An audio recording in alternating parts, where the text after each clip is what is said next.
Advancing the community's vision for Miami-Dade's public transportation is the reason county officials, industry leaders in the public and private sectors, as well as concerned residents, gathered for the 2015 Transportation Summit. We're seeing incredible political leadership stepping forward. And you've got to have champions in the community and the business community, but you've also got to have champions in the political community to make these projects happen.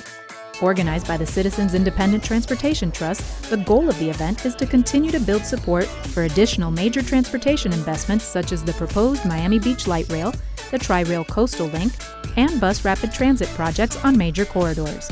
During his keynote address, Miami-Dade County Mayor Carlos Jimenez expressed his support to improve and expand public transportation and emphasized the challenge of financing such projects. If we want to get these things done, while we may get some help from the state, we're frankly going to have to do it ourselves and figure out how we're going to do it because the federal government doesn't have the money anymore.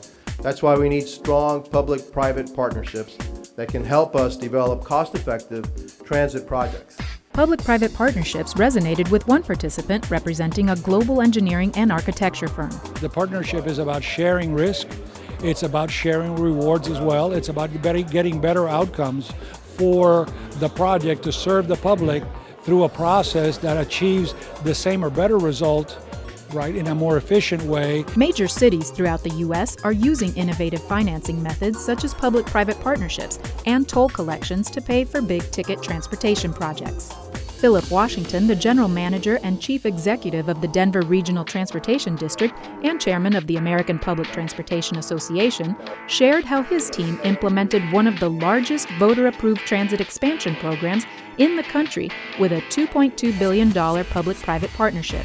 He urged the Miami-Dade community to move forward in developing and executing its transportation vision. If you invest in infrastructure, the payoff is there. Other presentations highlighted successful models of transit that could be replicated in Miami-Dade, including a new rail line in Maryland and another one that connects the Washington, D.C. downtown area to Dulles International Airport.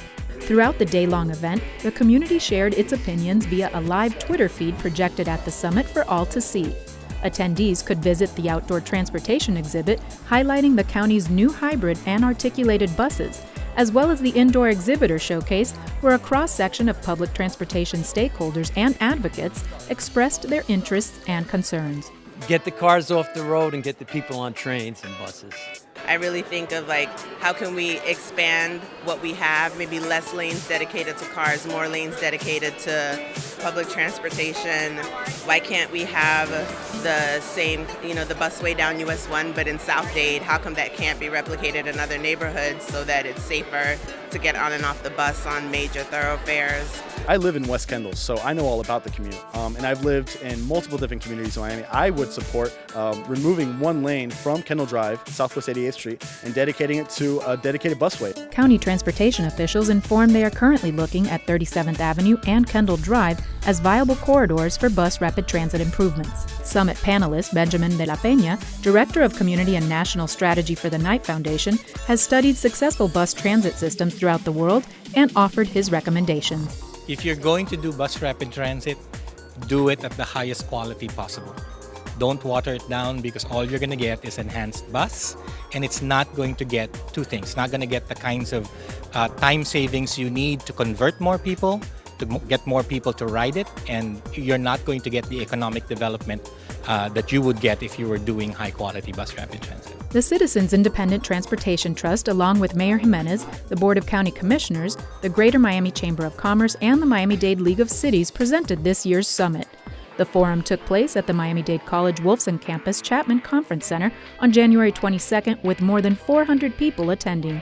And I think what that is evidence of is a real desire in Dade County to get transit projects going. And there's a lot of momentum behind it. The chairman of the Miami-Dade County Commission also expressed his support to advance the community's transportation vision. I look forward to the future when we can provide the best transportation system to our people at the lowest cost possible. The 2015 Transportation Summit also featured discussions on promoting development near transit hubs and designing more livable neighborhoods, as well as an update on All Aboard Florida, a private sector initiative that will reintroduce passenger rail service from Miami to Orlando and develop transit-centric urban villages in Miami, Fort Lauderdale, and West Palm Beach.